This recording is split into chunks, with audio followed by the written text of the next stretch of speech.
Hello friends, তোমাদের সকলকে দা দেবজির চ্যানেলে স্বাগত। আজকে আলোচনা করব ক্লাস 11 ফার্স্ট সেমিস্টার পলিটিক্যাল সায়েন্সের তোমাদের যে 6 নম্বর অধ্যায়টি আছে সেই অধ্যায় থেকে আজকে কিছু গুরুত্বপূর্ণ এমসিকিউ টাইপ কোশ্চেন কিন্তু আলোচনা করব। আজকে পার্ট নম্বর 3, আর তার আগে দুটি পার্ট কিন্তু আলোচনা করা হয়ে গেছে। তাহলে আজকে কিন্তু লাস্ট ক্লাস, ঠিক আছে? ফার্স্ট সেমিস্টার পলিটিক্যাল সায়েন্সের আজকে লাস্ট ক্লাস। আর আগে সমস্ত ক্লাস চ্যাপ্টার ধরে ধরে করানো হয়েছে এবং সেই চ্যাপ্টার থেকে কি কি কোশ্চেন আসতে পারে তাও কিন্তু আলোচনা করা হয়েছে, ঠিক আছে? তাহলে আজকে লাস্ট ক্লাস, এরপরে তোমাদের সেকেন্ড সেমিস্টারের কিন্তু পড়ানো আমি শুরু করে দেবো, ঠিক আছে? তাহলে আজকের ফার্স্ট কোশ্চেন দেখো, যে কত খ্রিস্টাব্দে কত নং সংবিধান সংশোধনের মাধ্যমে প্রস্তাবনায় ধর্মনিরপেক্ষ কথাটি সংযোজন করা হয়েছে? তার উত্তর হচ্ছে 1976 খ্রিস্টাব্দের 42তম, ঠিক আছে? 1976 সালে 42তম সংবিধান সংশোধনী হয়, আর তার দ্বারাই কিন্তু ধর্মনিরপেক্ষ যে কথাটা এটা কিন্তু প্রস্তাবনায় যুক্ত হয়। তার আগে কিন্তু ছিল না, ঠিক আছে? 1976 সালের আগে কিন্তু এই ধর্মনিরপেক্ষ কথাটা ভারতের সংবিধানের প্রস্তাবনায় কিন্তু ছিল না। নেক্সট কোশ্চেন দেখো, যে কত খ্রিস্টাব্দে কত নং সংবিধান সংশোধনের মাধ্যমে নাগরিকদের ভোটাধিকারের বয়সসীমা 21 থেকে কমিয়ে 18 করা হয়েছে? তার উত্তর হচ্ছে 1988 খ্রিস্টাব্দে 61তম। 1988 সালের আগে কিন্তু যাদের বয়স 21 হতো তারাই কিন্তু শুধুমাত্র ভোট দিতে পারত, কিন্তু 1988 খ্রিস্টাব্দে 61তম সংবিধান সংশোধনী হয়, আর তার দ্বারা বয়স সীমা 21 থেকে কমিয়ে 18 করা হয়। অর্থাৎ এই 1988 সাল থেকে 18 বছর হলেই কোনো ভারতীয় নাগরিক কিন্তু আর কি ভোট দিতে পারত। তার আগে কিন্তু 21 বছর না হলে ভোট দিতে পারতো না কেউ, ঠিক আছে? তাহলে বয়স সীমা কিন্তু কমানো হয়, এখন 18 বছর হলেই মানুষ ভোট দিতে পারে। নেক্সট কোশ্চেন দেখো, যে ভারতের যাবতীয় ক্ষমতার উৎস হলো? তাহলে উত্তর হচ্ছে সংবিধান। নেক্সট কোশ্চেন দেখো, যে ভারতের সর্বোচ্চ ও মৌলিক আইন হলো? তাহলে উত্তর হচ্ছে সংবিধান। কোনো একটা দেশের সর্বোচ্চ আইনই হচ্ছে সেই দেশের সংবিধান, ঠিক আছে? নেক্সট কোশ্চেন দেখো, যে ভারতের আইনসভা? তাহলে উত্তর হচ্ছে দ্বিকক্ষ বিশিষ্ট। আমাদের যে ভারতের আইনসভা তার নাম হচ্ছে পার্লামেন্ট, আর পার্লামেন্টের দুটি কক্ষ, এর জন্যই বলা হয় দ্বিকক্ষ। আর সেই দুটি কক্ষ কি কি? একটা হচ্ছে উচ্চকক্ষ রাজ্যসভা, আর একটা হচ্ছে নিম্নকক্ষ লোকসভা। নেক্সট কোশ্চেন দেখো, যে ভারতের আইনসভার উচ্চকক্ষ হলো? তাহলে তোমরা জানো যে উচ্চকক্ষ হলো রাজ্যসভা, ঠিক আছে? তারপরে কোশ্চেন দেখো, যে ভারতের আইনসভার নিম্নকক্ষ হলো? তাহলে উত্তর হচ্ছে লোকসভা। তারপরে কোশ্চেন দেখো, যে বর্তমানে ভারতের নিম্নকক্ষ লোকসভার সদস্য সংখ্যা হলো? তার উত্তর হচ্ছে 543 জন।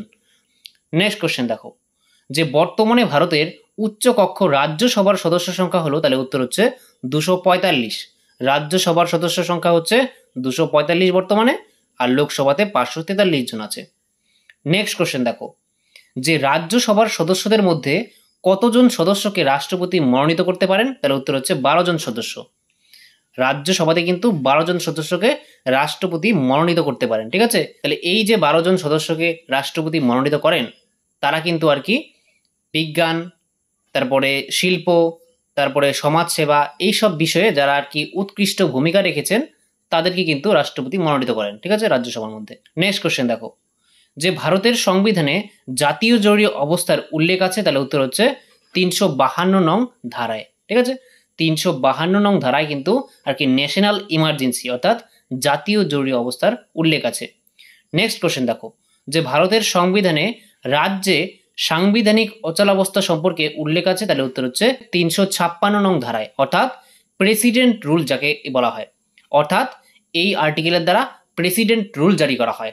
অর্থাৎ কোনো একটা রাজ্যের মধ্যে, ঠিক আছে, আমাদের দেশের কোনো একটা রাজ্যে যদি আর কি সাংবিধানিক অচলাবস্থার সৃষ্টি হয়, অর্থাৎ সেই রাজ্যটা, আমাদের দেশের কোনো একটা রাজ্য যদি সংবিধান অনুযায়ী আর কি শাসন কার্য পরিচালনা করতে না পারে, তখন কিন্তু সেই রাজ্যের মধ্যে আর কি কেন্দ্র শাসন করা শুরু করে দেয়, অর্থাৎ ডাইরেক্ট কেন্দ্র থেকে আর কি প্রেসিডেন্ট রুল জারি করা হয়ে যায়, ঠিক আছে?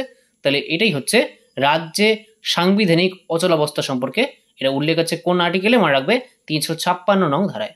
নেক্সট কোশ্চেন দেখো, যে ভারতের সংবিধানে আর্থিক জরুরি অবস্থার উল্লেখ আছে? তাহলে উত্তর হচ্ছে 360 নং ধারায়, ঠিক আছে, আর্থিক জরুরি অবস্থা। নেক্সট কোশ্চেন দেখো, যে ভারতে জরুরি অবস্থা জারি করার ক্ষমতা রয়েছে? তাহলে উত্তর হচ্ছে রাষ্ট্রপতির। রাষ্ট্রপতি কিন্তু এই জরুরি অবস্থাগুলি জারি করতে পারে। 3 প্রকার জরুরি অবস্থা ভারতের সংবিধানে দেওয়া আছে। একটা হচ্ছে জাতীয় জরুরি অবস্থা, যেটা 352 নম্বর আর্টিকেলে আছে। তারপরে সাংবিধানিক অচলাবস্থা সম্পর্কে যে জরুরি অবস্থা রাজ্যের মধ্যে সেটা 356 নং ধারায় দেওয়া আছে, আর আর্থিক জরুরি অবস্থা যেটা 360 নং ধারায় দেওয়া আছে। তাহলে এই 3 প্রকার জরুরি অবস্থায় কিন্তু রাষ্ট্রপতি জারি করেন। ঠিক আছে, নেক্সট কোশ্চেন দেখো, যে ভারতে প্রথম জাতীয় জরুরি অবস্থা জারি হয়, তাহলে উত্তর হচ্ছে 1962 খ্রিস্টাব্দে। প্রথম যে ভারতের মধ্যে জাতীয় জরুরি অবস্থা ঘোষিত হয় কত নম্বর আর্টিকেলের দ্বারা?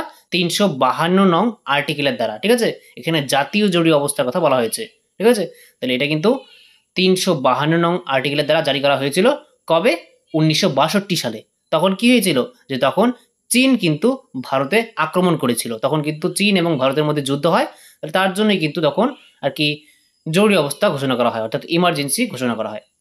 নেক্সট কোশ্চেন দেখো, যে সংবিধানের ভাষা সম্পর্কিত আলোচনা করা হয়েছে, তাহলে উত্তর হচ্ছে সপ্তদশ অংশে।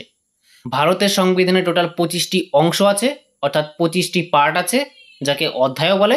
তাহলে সেই যে 25টি অধ্যায় বা 25টি পার্ট বা 25টি অংশ, তার মধ্যে যে সপ্তদশ অর্থাৎ 17 নম্বর যে অধ্যায় বা অংশ, সেখানে কিন্তু আর কি ভাষা সম্পর্কিত আলোচনা আছে। ঠিক আছে, নেক্সট কোশ্চেন দেখো, যে সংবিধানের ভাষা সম্পর্কিত আলোচনা করা হয়েছে, তার উত্তর হচ্ছে 343 থেকে 351 নং ধারায়। ঠিক আছে, ভাষা সম্পর্কিত আলোচনা করা হয়েছে এই আর্টিকেলে।